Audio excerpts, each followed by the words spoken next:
Hello everyone. आज के इस वीडियो में हम पूरे के पूरे मैप इंटरफेस और उससे रिलेटेड जितनी भी क्लासेस हैं उसको हम आज की इस वीडियो में देखेंगे।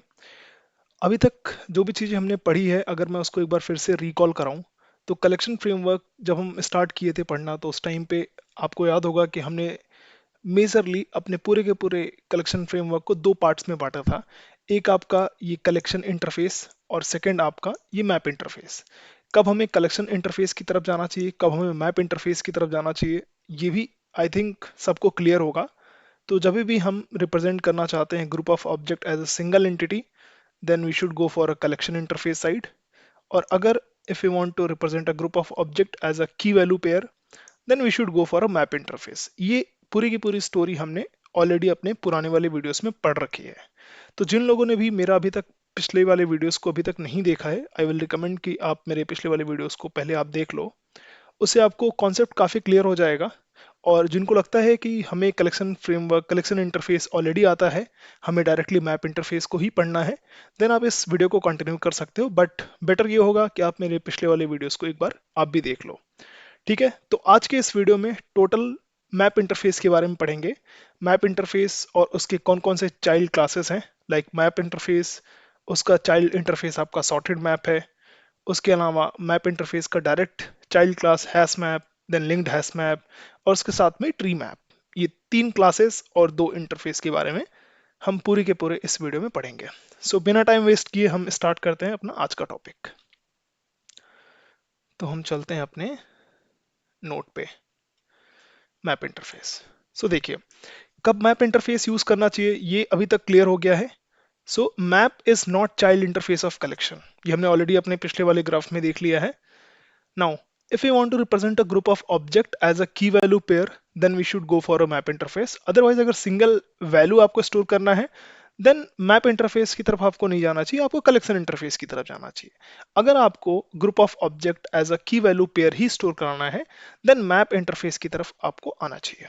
नाउ मैप इंटरफेस में जो कीज होता है, क्योंकि जब भी आप की वैल्यू पेयर में आप अपने ग्रुप ऑफ ऑब्जेक्ट को स्टोर कराओगे, तो उसमें जो की होता है वो डुप्लीकेट नहीं होना चाहिए। बट जो वैल्यूज होती हैं वो डुप्लीकेट हो सकती हैं। Duplicate keys are not allowed, but values can be duplicated in map interface. Okay, each key value pair is called one entry. जितने भी आप group of object as a key value pair store कराते हो, उसमें हर एक object को, हर एक की वैल्यू को आप एक वन एंट्री बोलते हो मैप इंटरफेस के केस में। ठीक है, चलिए। मैप इंटरफेस में कुछ मेथड्स, कुछ सेट ऑफ मेथड्स को डिफाइन किया गया है। और चूंकि मैप इंटरफेस आपका कलेक्शन इंटरफेस का चाइल्ड क्लास नहीं है, चाइल्ड इंटरफेस नहीं है, इसका मतलब जो भी मेथड, सेट ऑफ मेथड्स आप कलेक्शन इंटरफेस में डिफाइन किए थे, उसको आप यहाँ पे यूज नहीं कर सकते। मतलब मैप इंटरफेस के पास खुद के कुछ सेट ऑफ मेथड्स हैं जो मैप इंटरफेस या उसके फर्दर जो भी इंटरफेसेस या चाइल्ड क्लासेस होंगी वो इसको यूज करेंगी। ठीक है, तो जैसे कुछ सेट ऑफ मेथड्स हैं जो हमने यहाँ पे लिखे हैं। जैसे पहला मेथड है ऑब्जेक्ट पुट, ऑब्जेक्ट की कॉमा ऑब्जेक्ट वैल्यू। तो ये मेथड बेसिकली डिफाइन किया गया है, जिसमें जब भी आपको मैप में कोई एक की वैल्यू को ऐड करना होता है, पुट करना होता है, तो आप इस मेथड को कॉल करके आप अपने की वैल्यू को यहाँ पे मैप के अंदर स्टोर कर सकते हो। अब डेफिनेटली जाहिर सी बात है कि मैप इंटरफेस का तो आप ऑब्जेक्ट बनाओगे नहीं जब भी आपको डेटा स्टोर करना होगा। आप कहीं ना कहीं मैप इंटरफेस के जितने भी चाइल्ड क्लासेस हैं उसी में से किसी एक क्लास का आप ऑब्जेक्ट बना रहे होगे अपने डेटा को स्टोर करने के लिए। तो जिस भी आप क्लास का ऑब्जेक्ट बनाओगे, वो क्लास इस पुट वाले मेथड को ओवरराइड करेगी और अपना डिफिनीशन, अपना पीस ऑफ कोड इस पुट वाले मेथड्स के अंदर में रखेगी। आपको करना क्या है, उस पुट वाले मेथड को कॉल करना है और डेटा को स्टोर कराना है। ठीक है, जब भी आपको एक नई एंट्री मैप में डालनी होती है, आप पुट वाले मेथड को कॉल करते हो। To add an entry to the map, if key is already available, then the old value replaced with new value and old value will be return. Let suppose अगर ऐसा होता है कि आपके मैप के अंदर ऑलरेडी वो की स्टोर्ड है, तो जाहिर सी बात है की आपका डुप्लीकेट हो नहीं सकता। तो उस केस में क्या होता है, जो भी आपका एग्जिस्टिंग वैल्यू होती है उस पर्टिकुलर की के लिए, वो आपका न्यू वैल्यू से रिप्लेस्ड हो जाती है, और जो भी वैल्यू आपकी ओल्ड रहती है वो आपका रिटर्न कर देता है, अगर आप इस पुट मेथड को कॉल करते हो। ठीक है।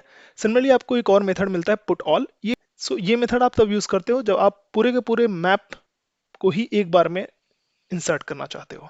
सिमिलरली आपका एक और मेथड है गेट मेथड। सो जब भी आपको वैल्यू फाइंड आउट करनी होती है किसी पर्टिकुलर की के लिए, तो आप डायरेक्टली गेट मेथड को कॉल करके वैल्यू को फाइंड आउट कर सकते हो। सिमिलरली अगर आपको किसी अपने मैप के अंदर से किसी पर्टिकुलर एंट्री को डिलीट करना है, जिसका आपको की के बारे में पता है कि इस की के वैल्यूज को आपको एंट्री को डिलीट करना है, तो आपको मैप इंटरफेस आपको एक मेथड का सपोर्ट प्रोवाइड कराता है, रिमूव मेथड। यहाँ पे अपना की डालो, ये क्या करेगा, आपका उस पर्टिकुलर की से रिलेटेड जो भी एंट्री होगी आपके मैप के अंदर, उसको ये क्या करेगा, डिलीट कर देगा। ठीक है, और डिलीट करने के साथ साथ में जो भी वैल्यू थी उस वैल्यू को ये रिटर्न कर देता है, ये रिमूव मेथड। सिमिलरली आपका जो नेक्स्ट मेथड होता है कंटेंट्स की, ये करता क्या है, ये आपको बूलियन वैल्यू रिटर्न करता है। ये एग्जैक्टली ये बताता है कि जो भी आप की सर्च करना चाहते हो, क्या वो की आपके मैप के अंदर प्रेजेंट है या नहीं, वो आपका कंटेंट्स की बताता है। सिमिलरली कंटेंट्स वैल्यू होता है जो ये बताता है कि क्या आपका ये वैल्यू आपके मैप के अंदर प्रेजेंट है या नहीं है। सिमिलरली एक और मेथड होता है इज एम्प्टी। ये आपका बताता है कि आपका मैप एम्प्टी है या नहीं। मैप मतलब बेसिकली जो भी मैप इंटरफेस को इनहेरिट करके जो भी क्लास क्लास जो होंगी उसका आप जो भी ऑब्जेक्ट बना रहे होगे, उस ऑब्जेक्ट के अंदर कोई आपने डेटा स्टोर करा है या नहीं करा है, वो आपका इज एम्प्टी मेथड बताता है। इज एम्प्टी अगर आपका ट्रू है, मतलब आपने कोई भी डेटा को स्टोर नहीं किया है। अगर इज एम्प्टी आपका फॉल्स है, इसका मतलब कुछ डेटा प्रेजेंट है आपके मैप के अंदर। ठीक है। सिमिलरली आपका एक साइज मेथड है जो बेसिकली आपके मैप के अंदर कितने सेट ऑफ रिकॉर्ड्स, कितने सेट ऑफ एंट्रीज आपने इंसर्ट करी हुई हैं, वो बताता है। सिमिलरली आपका एक क्लियर मेथड है। क्लियर मेथड क्या करता है, जो भी कंटेंट होता है मैप के अंदर उसको डिलीट करने के, उसको क्लियर करने के काम आता है। सिमिलरली एक और मेथड है की सेट और एंट्री सेट। देखिए की सेट क्या करता है, ये अब चूंकि जो आप group of object as a key value आप स्टोर करते हो मैप के अंदर, तो जो आपका की है वो अगर सारे कीज को एक साथ रिटर्न करना हो, तो उसके लिए आप की सेट मेथड को कॉल करते हो। ये करता क्या है, सारे कीज का क्या करता है, सेट बना करके आपको रिटर्न कर देता है। सिमिलरली जो आपका एंट्री सेट होता है, वो आपका क्या करता है कि जितने भी आपने एंट्रीज, मतलब जो आपका मैप है उसमें आपने की और वैल्यू को आप बोलते हो कि वन एंट्री है। सो जितने भी आपने एंट्रीज इंसर्ट करी है अपने मैप डेटा स्ट्रक्चर के अंदर, वो सारी की सारी एंट्रीज का सेट आपका एंट्री सेट रिटर्न कर देता है। तो ये जितने भी आपके मेथड्स डिफाइन हैं आपके मैप इंटरफेस में, जो भी क्लासेस, जो भी इंटरफेसेस, जो भी क्लासेस इस मैप इंटरफेस को इनहेरिट करेगी, इसका इम्प्लीमेंटेशन लिखेगी, वो सारी की सारी क्लासेस इस सेट ऑफ मेथड्स को ओवरराइड कर रही होंगी, अपना डेफिनेशन इस मेथड्स के लिए दे रही होंगी। ठीक है। सो अब हम देखते हैं अपने मैप इंटरफेस को इंप्लीमेंट करने वाला first class which is called hash map. So hash map क्या करता है, जो भी आपका underline data structure hash map use करता है वो हैश टेबल यूज करता है। और हमें पता है कि हैश टेबल आपका सर्च इफिशिएंट डेटा स्ट्रक्चर है। मतलब हैश टेबल डेटा स्ट्रक्चर के अंदर जो सर्चिंग होती है वो काफी इफिशिएंटली परफॉर्म होती है, ऑर्डर ऑफ वन या order of constant time complexity के साथ परफॉर्म होती है। इसलिए हैश मैप में जब आप सर्चिंग करोगे तो वो भी आपका order of constant time complexity में होगी। तो हैश मैप आपको तब यूज करना चाहिए जब आपका फ्रीक्वेंट ऑपरेशन क्या है, सर्चिंग है। और चूंकि हैश मैप आपका मैप इंटरफेस को ही इनहेरिट कर रहा है, इसका मतलब जो भी प्रॉपर्टी आपकी मैप इंटरफेस फॉलो करती है, सेम प्रॉपर्टी आपकी हैश मैप भी फॉलो करेगी। मतलब हमने मैप इंटरफेस में अभी भी देखा है कि duplicate keys are not allowed but values can be duplicate. तो सेम कॉन्सेप्ट आपका हैश मैप पे भी चलेगा, मतलब duplicate keys are not allowed but values can be duplicate. उसके साथ ही साथ हैश मैप के अंदर जो इंसर्शन ऑर्डर होता है वो भी प्रिजर्व नहीं होता है। इंसर्शन ऑर्डर यहाँ पे बेस्ड ऑन जो आपका कीज होता है, कीज के हैश कोड के बेसिस पे आपका इंसर्शन ऑर्डर मेंटेन होता है। ठीक है। यहाँ पे heterogeneous objects are allowed for both key and value. यहाँ पे हेट्रोजीनियस ऑब्जेक्ट को आप स्टोर कर सकते हो कीज के भी अंदर और वैल्यूज के भी अंदर। It is best suitable for search operation. जब भी आपका फ्रीक्वेंट ऑपरेशन सर्च हो और आप एक ग्रुप ऑफ ऑब्जेक्ट को as a key value pair store कराना चाहते हो, रिप्रेजेंट कराना चाहते हो, in that case hash map आपके लिए बेस्ट फिट डेटा स्ट्रक्चर है। ठीक है। अब हम देख लेते हैं note. So hash map is not thread safe. Hashmap आपका थ्रेड सेफ्टी नहीं प्रोवाइड करता है। बाय डिफॉल्ट हैश मैप आपको थ्रेड सेफ्टी नहीं प्रोवाइड करता है। इसका मतलब अगर आपका एप्लीकेशन मल्टी थ्रेडेड एप्लीकेशन है देन आप आपको हैश मैप का यूज डायरेक्टली नहीं करना चाहिए, क्योंकि बाय डिफॉल्ट जो हैश मैप होता है वो थ्रेड सेफ नहीं होता है। अगर आपको हैश मैप को थ्रेड सेफ बनाना है तो उसको आपको सिंक्रोनाइज करना पड़ेगा। बाय डिफॉल्ट हैश मैप आपका सिंक्रोनाइज नहीं होता है। इसको सिंक्रोनाइज करने के लिए आपको एक मेथड कॉल करना पड़ेगा, सिंक्रोनाइज्ड मैप। सो एक बार देख लेते हैं note. So hash map is not thread safe by default, it is not synchronised, but we can get synchronized version by using the following method of collection class: public static map synchronized map। इसके अंदर आप अपना map पास करोगे, ये आपके map को hash map के जो भी आपने ऑब्जेक्ट क्रिएट किया है उसका उस हैश मैप को ये सिंक्रोनाइज्ड करके रिटर्न कर देगा। ठीक है, तो ये था आपका हैश मैप। आपने देखा होगा तो जो भी आपका लेगेसी हैश टेबल था जिसका यूज आप अगेन की वैल्यू पेयर को ही स्टोर कराने के लिए करते थे, वो आपका हैश टेबल आपका थ्रेड सेफ्टी प्रोवाइड करता है, वो थ्रेड सेफ होता है।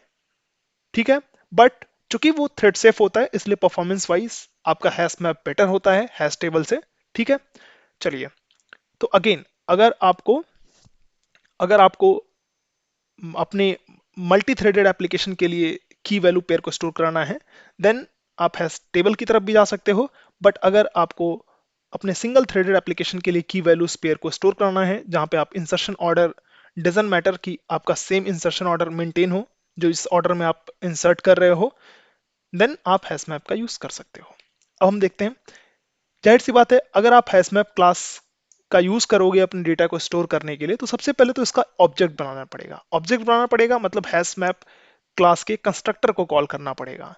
हैशमैप जो क्लास है आपका वो मल्टीपल आपका कंस्ट्रक्टर के मल्टीपल फ्लेवर्स को प्रोवाइड करती है, जिसका यूज करके आप हैशमैप क्लास का ऑब्जेक्ट बना सकते हो और अपने डेटा को स्टोर कर सकते हो as a key value pair. Now जो बाय डिफॉल्ट आपका हैश हैश मैप जो है आपका कंस्ट्रक्टर प्रोवाइड करता है वो hash map M equal to new hash map by default constructor है ये हैश मैप क्लास का। ये क्या करता है, ये आपका empty hash map object create करता है with some default initial capacity जो कि आपका 16 कैपेसिटी का होता है, और यहाँ पे डिफॉल्ट फिल रेशियो आपका 7.75 होता है। कहने का मतलब ये है जैसे हमने पूरे के पूरे कलेक्शन फ्रेमवर्क में ही सेम स्टोरी पढ़ी है कि बाय डिफॉल्ट कुछ कैपेसिटी का आपका डेटा स्ट्रक्चर क्रिएट होता है, और जैसे जैसे आप अपने डेटा को इंसर्ट करते जाते हो और अगर आपका पूरा का पूरा डेटा स्ट्रक्चर फिल हो जाता है उस केस में आपका एक नया बिगर साइज का डेटा स्ट्रक्चर क्रिएट होता है by using of this fill ratio. ठीक है, और उसमें डेटा कॉपी होता है और उस न्यू डेटा स्ट्रक्चर का जो रेफरेंस वेरिएबल होता है वो पुराने वाले रेफरेंस वेरिएबल में स्टोर हो जाता है। तो ये सब कहानी हमने ऑलरेडी पढ़ रखी है। सेम कहानी हर एक डेटा हर एक कलेक्शन फ्रेमवर्क के क्लासेस में इंप्लीमेंट होती है। ठीक है, तो जब भी आप इस वाले कंस्ट्रक्टर का यूज करके ऑब्जेक्ट बनाते हो तो ये स्टोरी होती है। इसके अलावा हैशमैप आपको और भी कुछ सेट ऑफ कंस्ट्रक्टर का सपोर्ट प्रोवाइड करता है। लेट सपोज आपको पता है कि नहीं यार मुझे तो 1000 की वैल्यू स्पेयर को रखना है, तो जाहिर सी बात है आप क्यों पहले 16 कैपेसिटी का by default data structure create करोगे और जैसे ही वो फिल हो जाएगा तो फिर उसको इंक्रीज करोगे, अननेसेसरी आपका टाइम टेकन होगा। सो बेटर होगा कि उस इस यूज केस के लिए आप डायरेक्टली ये कंस्ट्रक्टर का यूज करो और डिफाइन कर दो आपकी हमारा जो इनिशियल कैपेसिटी है वो 16 ना होकर के लेट सपोज 1000 है। तो होगा क्या, कुछ टाइम आप सेव कर पाओगे ऐसे में, राइट। सिमिलरली आपका hash map M equal to new hash map new initial capacity और फिल रेशियो ये भी आप दे सकते हो। मतलब ये कुछ सेट ऑफ आपके फ्लेवर्स हैं कंस्ट्रक्टर के जिसका यूज करके आप हैश मैप क्लास का ऑब्जेक्ट क्रिएट कर सकते हो और अपने डेटा को स्टोर कर सकते हो। एक और है आपका hash map M equal to new hash map map m. मतलब आप चाहो तो अपनी डायरेक्टली मैप ऑब्जेक्ट को भी पास करके यहाँ पे एक नया हैश मैप बना सकते हो। ठीक है, आई थिंक ये क्लियर हो गया। और हम इसका एक एग्जांपल देख लेते हैं। तो हम क्या करेंगे, हम एक हैश मैप बनाएंगे, hash map equal to new hash map. ठीक है, इसमें हम एक कुछ सेट ऑफ रिकॉर्ड्स को इंसर्ट करेंगे। तो लेट सपोज हम चाहते हैं 1 and let suppose value Deepak. ठीक है, और चूंकि हमें पता है कि यहाँ पे आप हेट्रोजीनियस ऑब्जेक्ट को स्टोर करा सकते हो तो चाहो तो यहाँ पे आप सिंग और वैल्यू में आप चाहो तो कुछ भी इंसर्ट करा सकते हो, लेट सपोज 100। ठीक है। एंड सिमिलरली आप चाहो तो कुछ और भी कर सकते हो।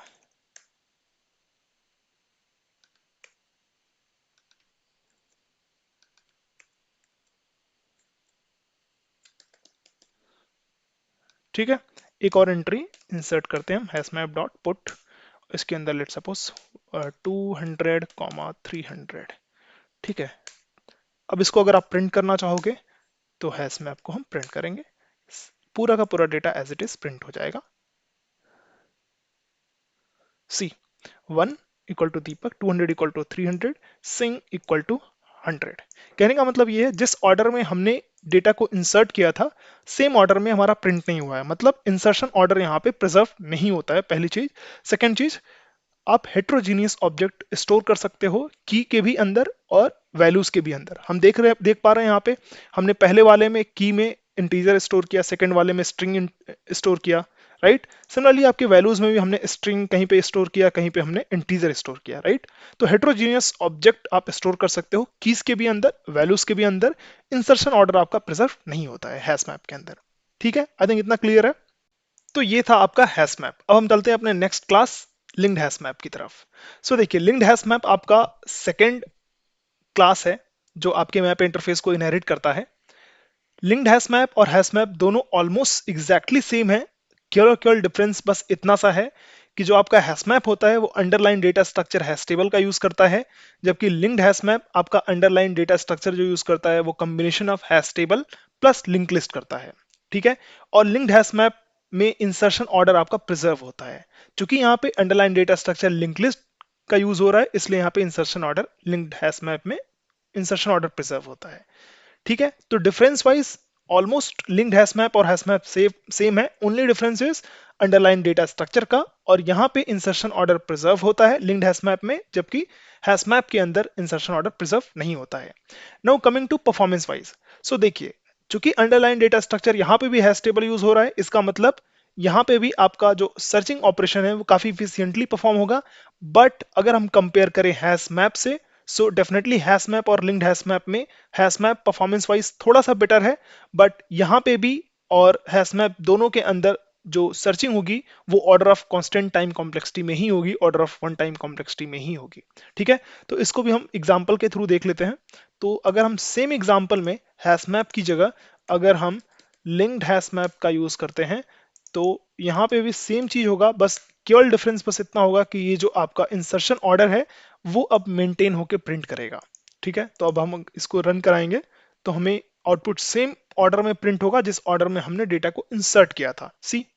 और यहाँ पे भी आपका हेट्रोजीनियस ऑब्जेक्ट एज अ की एज अ वैल्यू स्टोर कर सकते हैं। ठीक है, तो I think linked hash map भी हमें क्लियर हो गया। अब हम चलते हैं अपने सेकंड इंटरफेस की तरफ जिसको हम बोलते हैं सॉर्टेड मैप। तो सॉर्टेड मैप आपका एक इंटरफेस है जो आपके मैप इंटरफेस को ही एक्सटेंड किया हुआ है। ठीक है, तो it is the child interface of map. If we want to represent a group of key value pair according to some sorting order of keys, then we should go for a sorted map. Sorting is possible only based on keys but not based on value. Sorted map interface define the following 6 specific methods. So देखिए, बहुत simple है, straight forward है।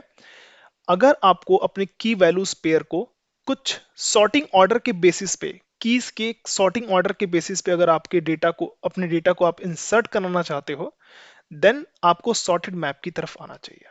ठीक है, अब sorted map चूंकि map interface को ही inherit कर रहा है, मतलब जितने भी मेथड्स आपने मैप इंटरफेस के अंदर डिफाइन किए थे सेम मेथड्स यहाँ पे भी इनहेरिट होके आएंगे, और उसके अलावा सॉर्टेड मैप से रिलेटेड कुछ इनके स्पेसिफिक मेथड्स यहाँ पे डिफाइंड हैं। जैसे जैसे 6 मेथड्स हैं, जैसे फर्स्ट की, लास्ट की। फर्स्ट की क्या करेगा, सबसे पहला जो की होगा वो प्रिंट करे, वो आपको रिटर्न कर देगा। लास्ट की आपका लास्ट की रिटर्न करेगा। सिमिलरली आपका हेड मैप, इसके अंदर जब आप की पास करोगे तो ये क्या करेगा, उस की से जितने भी छोटे छोटी वाली एंट्रीज होंगी उसको ये दे देगा। सिमिलरली टेल मैप क्या करेगा, उस की से जितने भी बड़े वाले, उसके बाद वाले जितने भी आपकी एंट्रीज होंगी उसको ये रिटर्न कर देगा।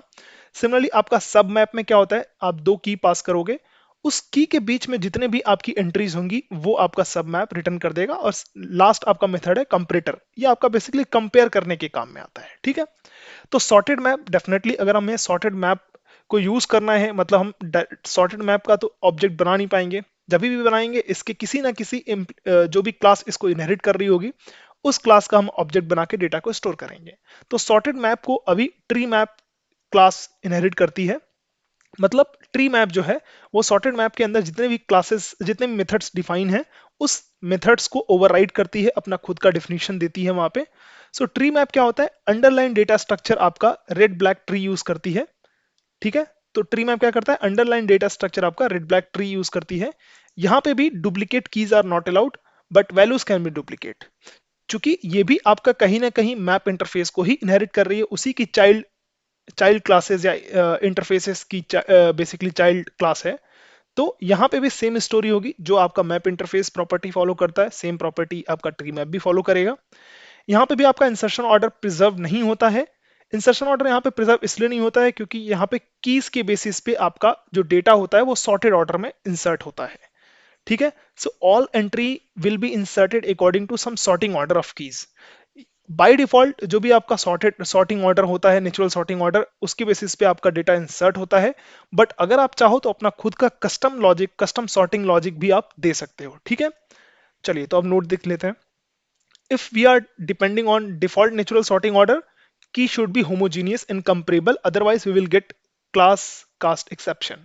जो कि जाहिर सी बात है, जब भी आप डेटा को स्टोर कराओगे ट्री मैप के अंदर, तो अगर आपने अपने कोई भी अपना कस्टम सॉर्टिंग लॉजिक नहीं दिया है तो बाय डिफॉल्ट आपका नेचुरल सॉर्टिंग ऑर्डर चलेगा। अब नेचुरल सॉर्टिंग ऑर्डर तो दो कंपेरेबल ऑब्जेक्ट को ही केवल कंपेयर करा सकता है। अब ऐसा नहीं कर सकता कि एक इंटीजर और एक स्ट्रिंग को कंपेयर करा पाए, राइट। तो जब एक स्ट्रिंग और एक इंटीजर को कंपेयर नहीं करा पाएगा तो वो कैसे पता करेगा कि किसको पहले स्टोर करना है किसको बाद में, राइट। क्योंकि यहाँ पे तो की के ही बेसिस पे आपका डेटा का जो इंसर्शन ऑर्डर है, जो ऑर्डर है, वो की के ही सॉर्ट के बेसिस पे बेसिकली सॉर्टिंग ऑर्डर में ही स्टोर होता है, राइट। तो कहीं ना कहीं यहाँ पे आप हेट्रोजीनियस ऑब्जेक्ट को बाय डिफॉल्ट स्टोर नहीं करा सकते। यहाँ पे कीज आपका होमोजीनियस होना चाहिए। वैल्यू कुछ भी हो सकता है, वैल्यू हेट्रोजीनियस हो सकता है बट की आपका हेट्रोजीनियस बाय डिफॉल्ट नहीं हो सकता। रीजन बीइंग क्योंकि बाय डिफॉल्ट आपका नेचुरल सॉर्टिंग ऑर्डर मेंटेन होता है, नेचुरल सॉर्टिंग ऑर्डर आपका एप्लीकेबल होता है। और नेचुरल सॉर्टिंग ऑर्डर एप्लीकेबल होने के लिए आपका जो कीज होगा वो आपका होमोजीनियस होना चाहिए, क्योंकि जो ऑर्डर एप्लीकेबल होगा वो कीज के ही ऊपर होगा। इसलिए आपका की होमोजीनियस होना चाहिए, हेट्रोजीनियस अलाउड नहीं है। वैल्यू आपका हेट्रोजीनियस हो सकता है। अगर आप हेट्रोजीनियस ऑब्जेक्ट कीज के अंदर स्टोर करना चाहोगे तो उस टाइम पे आपको क्लास कास्ट एक्सेप्शन का एरर आपको देखने को मिलेगा। ठीक है, चलिए। If we are defining our own sorting order by comparator then keys can be heterogeneous and non comparable, right. अगर आप चाहो तो अपना खुद का कस्टम लॉजिक लिखोगे, देन आप फ्री हो। आप चाहो तो कीज के भी अंदर हेट्रोजीनियस ऑब्जेक्ट स्टोर कराओ, जैसे कि हमने अभी देखा लिंक्ड हैश मैप में और हैश मैप में हम हेट्रोजीनियस ऑब्जेक्ट को स्टोर करा रहे थे, कीज के भी अंदर वैल्यूज के भी अंदर। सिमिलरली आप यहाँ पे भी करा सकते हो, बट शर्त बस इतनी है कि आपको अपना खुद का कस्टम सॉर्टिंग लॉजिक देना पड़ेगा। ठीक है, there are no restrictions on value, they can be heterogeneous and non comparable. जाहिर सी बात है, आपका जो कंपैरिजन हो रहा है वो तो की के बेसिस पे हो रहा है, वैल्यू के बेसिस पे हो नहीं रहा है। इसका मतलब आप अपने वैल्यूज के अंदर हेट्रोजीनियस ऑब्जेक्ट को स्टोर करा सकते हो। ठीक है, अब लास्ट नोट देखते हैं। For the empty tree map as first entry null key is allowed, but after inserting that entry if we are trying to insert any other entry we will get null pointer exception। ये भी बहुत ही obvious है कि अगर आप let suppose की में एक एंट्री इंसर्ट करा देते हो अपने ट्री मैप के अंदर जिसमें आप की नल रखते हो, तो जब भी आप नेक्स्ट एंट्री को इंसर्ट कराने जाओगे वो करेगा क्या, वो जाहिर सी बात है हर एक एंट्री हर एक कीज के बेसिस की पे जाकर के कंपेयर करेगा कि वेदर दिस जो आपने नया आप की इंसर्ट कराना चाह रहे हो वो उससे बड़ा है या छोटा है। तो उस केस में अगर आपने नल इंसर्ट कराया है तो आपको नल पॉइंट एक्सेप्शन तो मिलेगा ही, राइट। तो आई थिंक ये पॉइंट भी क्लियर हो गया। चलिए, अब चूंकि आपको डेटा को स्टोर कराना है तो आपको ट्री मैप का ऑब्जेक्ट बनाना पड़ेगा। ऑब्जेक्ट बनाना पड़ेगा मतलब हमें ये समझना है कि ट्री मैप आपका क्लास कौन कौन से कंस्ट्रक्टर का फ्लेवर प्रोवाइड करता है। तो यहाँ पे भी मल्टीपल कंस्ट्रक्टर के फ्लेवर्स हैं। बाय डिफॉल्ट आप tree map T equal to new tree map करके आप इस क्लास का ऑब्जेक्ट बना सकते हो। यहाँ पे क्या होता है, by default natural sorting order applicable होता है। ठीक है, बट अगर आप चाहो तो आप अपना खुद का कस्टम लॉजिक भी दे सकते हो। उसके लिए आपको कुछ नहीं करना पड़ेगा, अपना खुद का लॉजिक आप किसी क्लास में मेंटेन करो और उस क्लास का ऑब्जेक्ट यहाँ पे आप ऐसे कंपैरेटर सी करके पास कर सकते हो। ठीक है। सिमिलरली कुछ और भी आपको, आपके पास कुछ और भी कंस्ट्रक्टर का सपोर्ट है। अगर आपको ये समझना है कि हमें कैसे कस्टम लॉजिक, सॉर्टिंग का कैसे कस्टम लॉजिक दे सकते हैं, तो उसके लिए मैं इस वीडियो में नहीं कवर कर रहा हूँ, क्योंकि उसके लिए वीडियो थोड़ा लेंदी हो जाएगा। आपके रिक्वेस्ट के बेसिस पे हम उसको किसी सेपरेट वीडियो में ले सकते हैं, ठीक है। तो चलिए हम इसका एग्जांपल देख लेते हैं। तो सेम में अगर मैं यहाँ पे लिंक्ड हैश मैप की जगह पे अगर मैं ट्री मैप यूज करूं, ट्री मैप यूज करूं, तो होगा क्या। पहली बात कि जैसे ही मैं ट्री मैप यूज करूंगा मुझे एरर आ जाएगा। क्यों एरर आ जाएगा? क्योंकि ये मैं वन और सिंग दोनों कंपेयर नहीं कर सकता, राइट। तो ये आपका एरर दे देगा, क्लास कास्ट एक्सेप्शन करके एरर दे देगा, क्लास कास्ट एक्सेप्शन, राइट। अब देखिए इसका मतलब कि हमें कीज को तो बेसिकली सेम रखना पड़ेगा। तो लेट सपोज हमने रख दिया 150। तो अब ये वैल्यूज हम हेट्रोजीनियस स्टोर करा सकते हैं, मतलब दीपक बोले तो स्ट्रिंग और 300 बोले तो इंटीजर। बट कीज आपका होमोजीनियस ही होना चाहिए, क्योंकि हम यहाँ पे जो कंस्ट्रक्टर यूज कर रहे हैं वो बाय डिफॉल्ट वाला यूज कर रहे हैं, और यहाँ पे बाय डिफॉल्ट सॉर्टिंग ऑर्डर चलेगा। तो इसको अगर मैं रन कराऊंगा तो ये आपका ऐसे प्रिंट हो जाएगा, ठीक है। अब इसको मैं 150 की जगह पे एक काम करता हूँ, 250 करता हूँ, ताकि मैं आपको ये दिखाऊं कि इंसर्शन ऑर्डर कैसे मेंटेन होता है। तो यहाँ पे इंसर्शन ऑर्डर बेस्ड ऑन की को सॉर्टिंग ऑर्डर में बेसिकली कन्वर्ट करता है। तो यहाँ पे देखिए पहले 1 का प्रिंट किया एंट्री, देन फिर 200 का, देन 250 का। आई थिंक इतना क्लियर है। तो इसके साथ में हमारा ट्री मैप भी खत्म हो गया। अब हम कुछ इंपॉर्टेंट नोट्स देख लेते हैं। So if we want to represent a group of object as a key value pair and our frequent operation is searching based on key, then we should use hash map as searching will be order of one time complexity here, ठीक है। इसके साथ में अगर हम चाहते हैं कि इंसर्शन ऑर्डर भी मेंटेन रहे, then we can use linked hash map, ठीक है। इसके साथ में अगर हम चाहते हैं if we want to represent a group of object as a key value pair where data we want to store based on some sorting order, then we can go with tree map, ठीक है। But यहाँ पे जो searching होगी वो order of log in time complexity में होगी। क्यों? क्योंकि बैकग्राउंड में आपका जो डेटा स्ट्रक्चर यूज हो रहा है वो रेड ब्लैक ट्री यहाँ पे यूज हो रहा है, जबकि हैश मैप और लिंक्ड हैश मैप में आपका जो डेटा स्ट्रक्चर यूज हो रहा है वो हैश टेबल यूज हो रहा है। इसी के साथ में हमारा ये वीडियो कंप्लीट होता है। अगर किसी को कोई कंफ्यूजन है तो आप कमेंट के थ्रू अपने क्वेश्चंस को पूछ सकते हो, और अगर मेरा ये वीडियो अच्छा लगा हो तो आप मेरे वीडियोस को लाइक कीजिए और दूसरे लोगों के साथ में शेयर कीजिए, और मेरे चैनल को भी सब्सक्राइब कीजिए, ताकि मेरे चैनल का रीच बढ़े और हम इस टाइप की और भी हेल्पफुल वीडियो लेके आते रहें। Thank you.